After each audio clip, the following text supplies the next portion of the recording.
Parfait, eh bien merci beaucoup de venir répondre à notre question et de participer à notre interview. Alors, notre première question, c'est un peu terre à terre. Quand vous êtes sorti d'ici, est-ce que les choses apprises ici en écriture multimédia étaient suffisantes ou est-ce que vous avez dû refaire des formations par après ? Alors, c'est vrai que j'avais eu la chance, en sortant d'écriture multimédia, d'avoir aussi de bons stages derrière moi. Et donc, j'ai appris beaucoup pendant les années d'études, mais surtout pendant les stages où je me suis retrouvée plongée en milieu professionnel et où là, on n'a pas le choix. Il faut apprendre, il faut être vite opérationnel. Et j'étais passionnée aussi, donc je me suis beaucoup documentée sur le côté et j'ai beaucoup poussé les domaines dans lesquels j'aimais travailler, comme plus l'HTML, le CSS à l'époque. Et donc, j'étais opérationnelle pour faire des tâches simples assez rapidement, mais après, j'ai dû beaucoup apprendre sur le tas. Et je pense que c'est dans tous les boulots. La formation, elle donne une base, elle donne les indications pour aller chercher les informations, mais après, il faut quand même beaucoup de travail par soi-même. Voilà. Très bien, merci.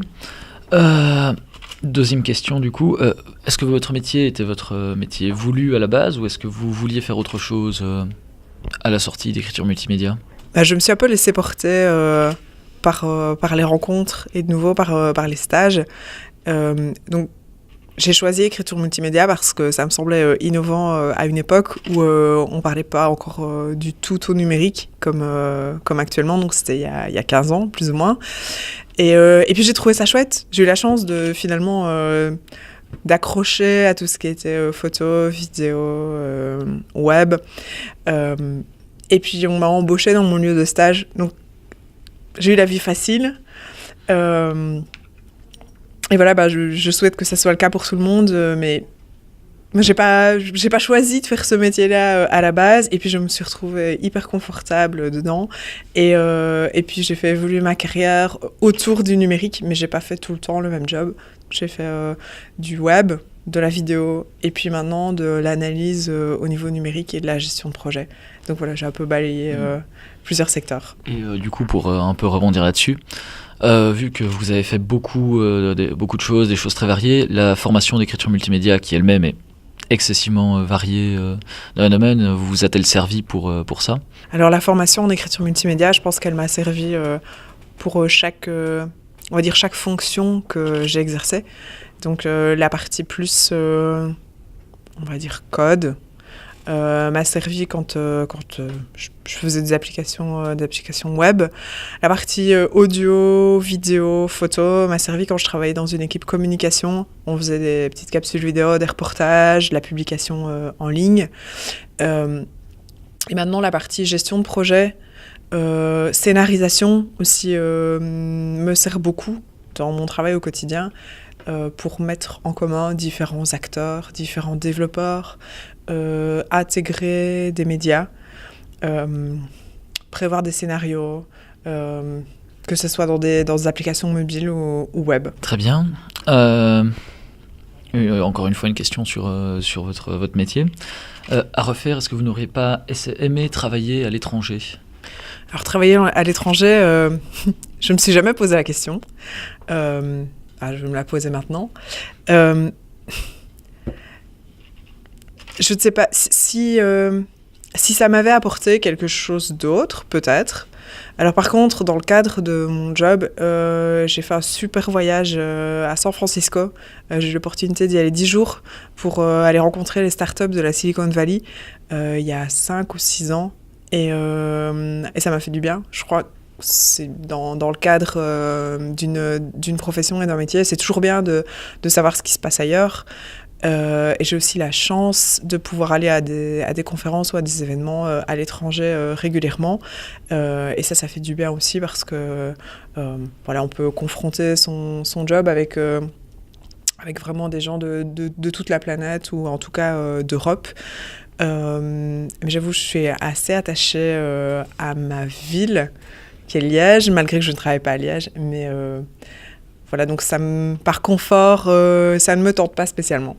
Voilà. J'ai une précision à faire.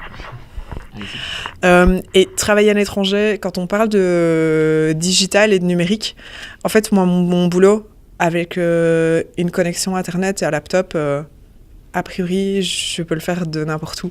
Alors, j'adore travailler en étant au contact des gens et au contact de l'équipe, mais c'est une des particularités quand on travaille dans le digital, dans le numérique, c'est de pouvoir travailler à distance.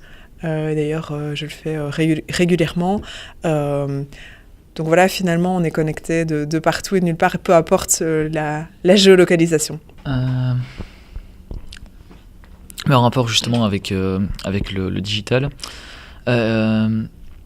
comment a ou va évoluer le numérique en Belgique, selon vous, et est-ce qu'il va pas devenir un peu trop compliqué à suivre ? Alors, je crois qu'il ne faut pas se limiter à la Belgique. Le numérique, il évolue de toute façon partout. Comme on dit, c'est global.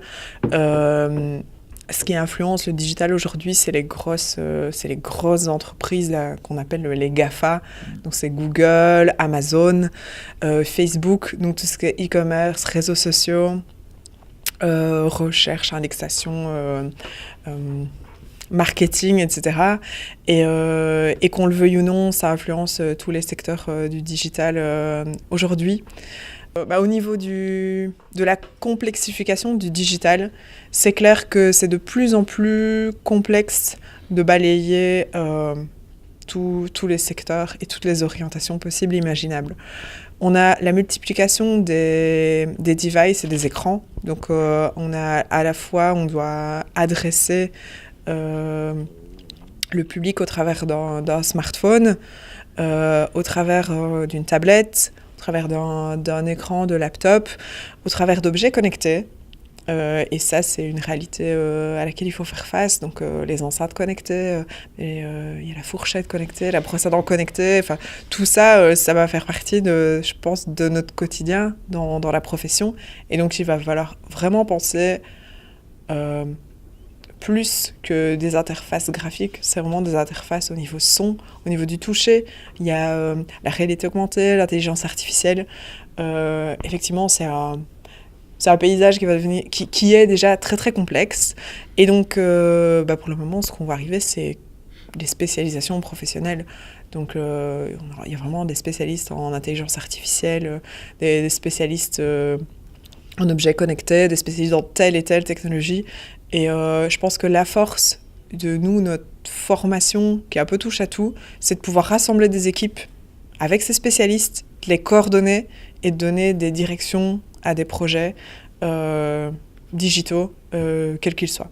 Justement, pour remonter un petit peu, quant à tous ces objets connectés qui apparaissent, on a de plus en plus de connexions entre objets, réseaux, Internet. Quel est votre avis, vous, sur cette émergence de la connectivité ? Alors, je pense qu'il ne faut jamais oublier l'humain. Quand on travaille dans le digital, tous les projets, ils sont destinés essentiellement à des usagers qui sont des êtres humains.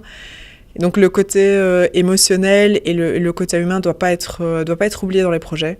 Ok, il y a des objets qui dialoguent entre eux, mais voilà. C'est un peu mon avis, c'est un peu ce qui me fait peur. Et ce qui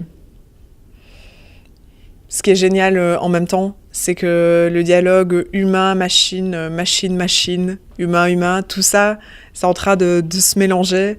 Et il faut jamais oublier qu'on est des personnes et avec des sentiments, des émotions. Et voilà, les machines et le digital doivent pas effacer ça.